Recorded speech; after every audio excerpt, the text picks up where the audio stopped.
couple of years ago, I decided to teach myself to use the Gem Cut Studio, or GCS software, which is a way to design gem cuts on the computer. As I taught myself all about GCS, I created a series of YouTube videos showing anyone else that wanted to learn about GCS what I did, and they could follow along with these tutorials and learn how to use GCS themselves.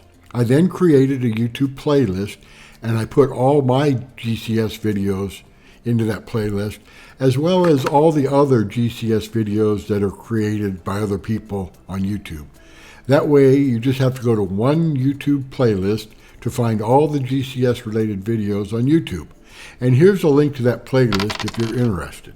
Today, I'll use an existing gem fasting diagram and change it or edit the lines of instruction to create a new and unique gem fasting diagram. It's a lot quicker and easier than building a diagram completely from scratch. And let me explain how I came up with this GCS topic. First off, my favorite gem faceting design for round gemstones is the old Portuguese design. Well, a very talented gem fasting design maker named Arya Akhavan recently created another awesome gem fasting diagram for round gemstones called Whirlpool. Arya said that he also loves the Portuguese design, but he wanted to see if he could use radial symmetry to get more of a whirlpool effect in the design. The result was his whirlpool design, where the gemstone appears to spin in a clockwise direction. I have cut the whirlpool design, and I do love it. Well, one day another cutter reminded me and told me the old joke about how toilet bowls in America flush counterclockwise, while toilet bowls in Australia flush clockwise due to the rotation of the Earth. Kind of an old joke, and oh, by the way, not true. But it's only not true because the amount of water in a toilet bowl is not nearly enough to be affected by the rotation of the Earth. The science behind the old joke is true, and it's called the Coriolis Effect.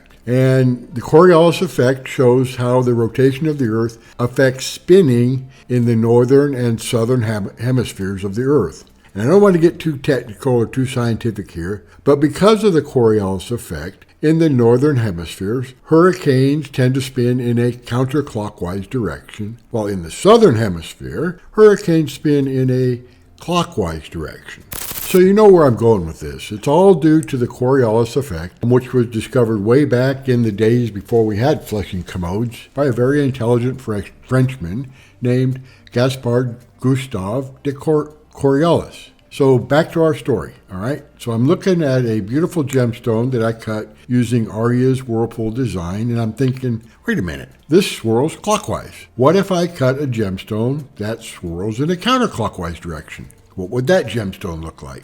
Well, so that's the story of how I got to today's task of creating a Whirlpool design just like Arya's design, except I want the swirl effect in a counterclockwise direction, kind of like the Coriolis Effect. So today, as I explain how to create a new gem cutting design using the GCS software, I guess first off, the key to my understanding the Whirlpool design was to first understand the Portuguese design. There are many fascinating diagrams on the web for the Portuguese designs, and I prefer the late Jeff Graham's design called the Graham Portuguese. Now, Jeff put this design into the public domain for all cutters to give a try at. And I showed you previously in a video how to go back in times in the internet, because the internet never forgets, and how to go and find all of those about 24 gem fasting diagrams which Jeff had put into his old website for all cutters to try. And here's a link to that video if you're interested.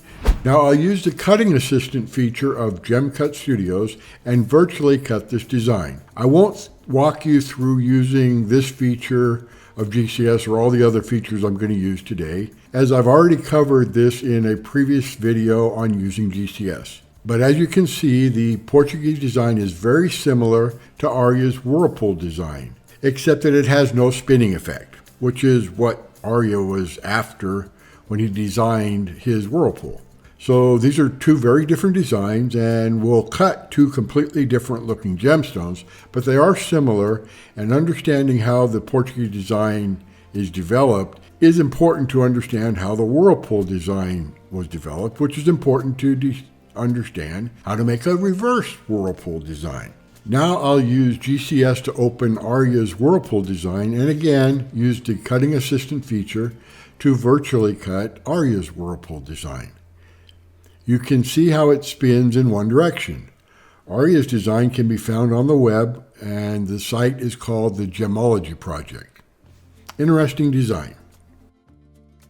Now again, Jeff Graham did not create the Portuguese cut. It has been around for a very, very long time. But he did create the Graham Portuguese design, which I'm using to compare the Portuguese to Arya's Whirlpool. For the Portuguese design, on the pavilion, Jeff cut 5 rows of facets in addition to the girdle. Each row or tier has 16 facets. The first row starts at the 96th tooth of the index gear, and you cut a facet at every 6 teeth. So the 96th tooth, the 6th tooth, the 12, the 18, etc. For the second row, or P2, that starts with the number 3 index tooth, and again you cut a facet at every 6 teeth. The 3, the 9, the 15, etc. And then the next row, or the P3 row, goes back to the 96 index tooth and repeats the facets, same as the first row. The fourth row starts at the 3 index again and repeats basically the same as row 2. The final row 5 starts again at the 96 tooth and it repeats the facets in the first and third row. So it's 96 tooth, 3 tooth, 96 tooth, 3 tooth, 96 tooth. So you could create your own Portuguese design by adding extra rows if you want, just alternating between the 3 or the 96 teeth of the index gear. For Arya's Whirlpool design on the pavilion, Arya chose to cut and create 7 rows or tiers, and just as with the Portuguese design, there are 16 facets per row, and each facet is 6 index teeth apart on the index gear. But this is where Arya was ingenious. He did start the first tier and the girdle at the 96 index, just as with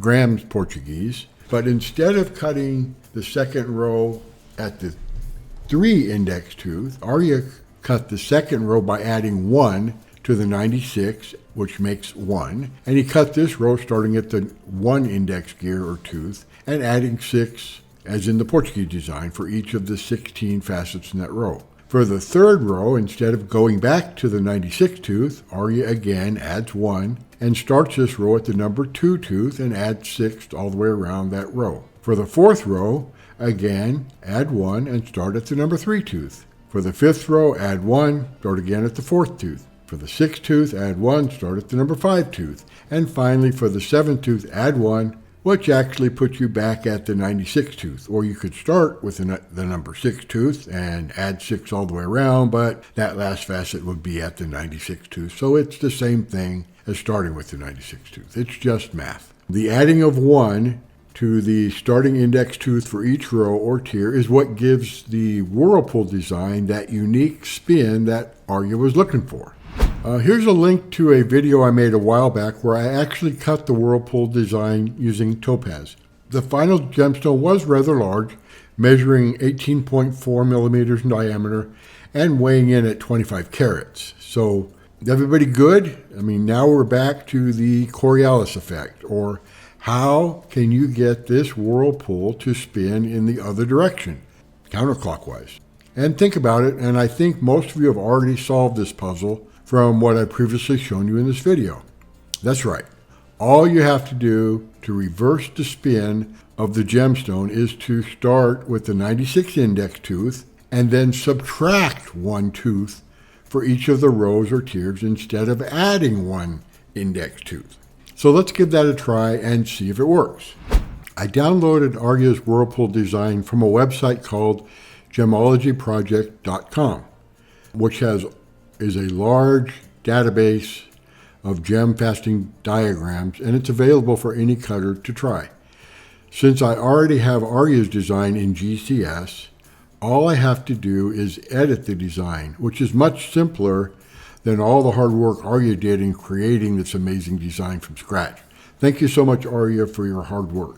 Since I already made GCS tutorial videos explaining in more detail how to use each of the functions which I'm using today, again, I won't spend a lot of time explaining in detail how each function works. I just have to recommend that you go back to the previous GCS tutorial videos for a better understanding of these features if you're not understanding the features I'm using after viewing this video.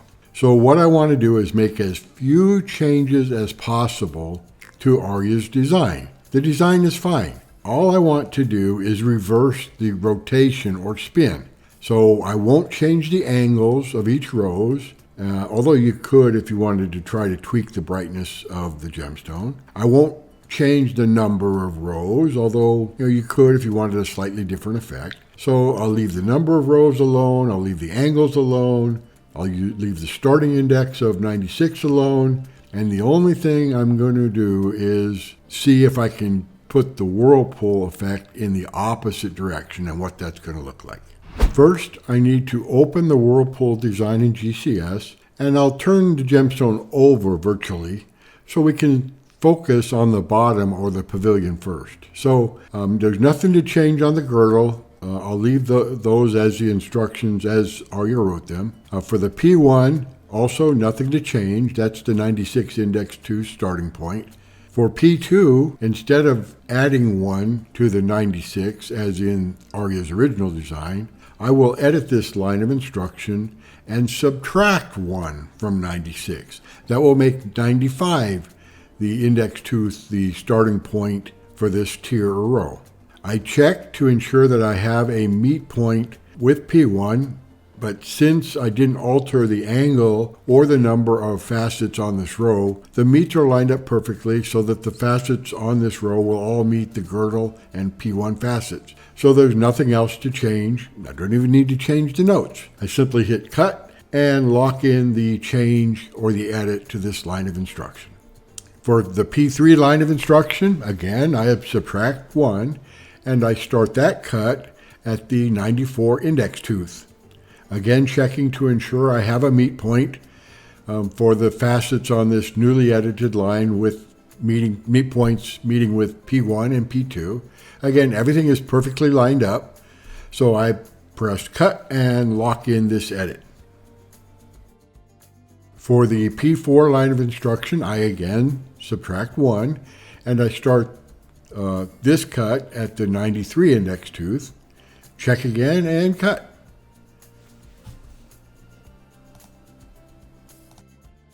For the P5 line of instruction, again, subtract 1. And this cut's going to start at the 92 index tooth. Again, I check for my meet points and press cut to lock in that edit.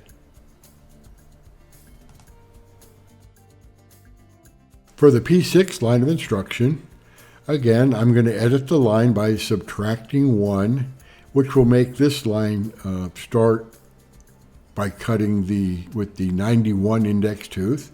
I check my meet points and they're still aligned and cut. For the P7 line, there's no need to subtract 1 again, as I'm already at the 96 index tooth with every 6 index teeth. So I already have the 90 index tooth, which is what I would have had if I subtracted 1. So again, I just need to leave this line alone, absolutely no edits needed. So now let's take a look at our reverse whirlpool. Everything on the pavilion is done now. So let's switch it over and look at the crown or upper half of our design and make the necessary edits there. For cutting instruction C1, it's already set at the 96 tooth starting point, so I don't need to make any edits or any changes to the C1 line. For C2, I subtract 1 from the 96 and I get 95. So I edit this line of instruction to cut the 95 index tooth facet first and cut every 6 teeth all the way around the index gear. I check to ensure that I have a meet point and cut. For the C3 line of instruction, I again subtract 1 from 95, get 94. So I edit this line of instruction to start with the 94 index tooth. And I cut every 6 teeth. I check that I have a nice meet point and cut. For C4, again, subtract 1 from 94, get 93. Edit the line to cut the 93 tooth first and cut every 6 teeth. I check for a meet point and press cut to lock in this edit. For C5, again, subtract 1 from 93 to get 92. I edit the line of instruction and change it so that the 92 index tooth is the first tooth we cut. We cut every 6 teeth. I check for a meet point and press cut to lock in this edit. For C6, again, subtract 1 from 92 to get 91. Edit the line to cut the 91 index tooth first and cut every 6 teeth. Check for the meet point and cut. What's left is the table, and the table is already set up to meet C5 and C6 lines of instruction. It's already aligned, so no editing is needed. So I'll save the file to a new name, and I believe I'll call this new design the Coriolis Whirlpool, not to be confused with Arya's Whirlpool, because they both are going to swirl in an opposite direction. So now I'm done. Arya did all the hard work, and everything is lined up perfectly. All the meet points, they were already set. So now I'm ready to cut this new Whirlpool design. Please give all the credit to Arya, but here is the new design, and here are all the cutting instructions for this new Whirlpool design, which again, I'm going to call the Coriolis Whirlpool. So here's how each of the 3 gem designs look by looking down at the top or crown of the stone. So the Grand Portuguese, the Whirlpool, and the Coriolis Whirlpool. And here's how these 3 designs look like from the bottom or the pavilion of the gemstone. The Grand Portuguese, Arya's Whirlpool, and the Coriolis Whirlpool. I hope you've enjoyed this video and learned just a little bit more about how to use the GCS software. I hope you all create some super gem cutting diagrams using GCS, or at least tweak some existing diagrams to create some very different and interesting effects. Please let me know in the comments what you think of this video and of my new Coriolis Whirlpool design, which I borrowed heavily from Arya's Whirlpool design and Jeff Graham's Portuguese designs to create. I am cutting the Coriolis Whirlpool design right now, first time, and I'll make a video of how that gemstone that I cut with this design turns out. Spoiler alert, it's a whopper of a stone, starting out at over 300 carats of natural, unheated, untreated blue topaz rough. I expect the final gemstone will be a bit larger than 30 millimeters in diameter, so stay tuned for that video. And as always, happy fasting, everyone.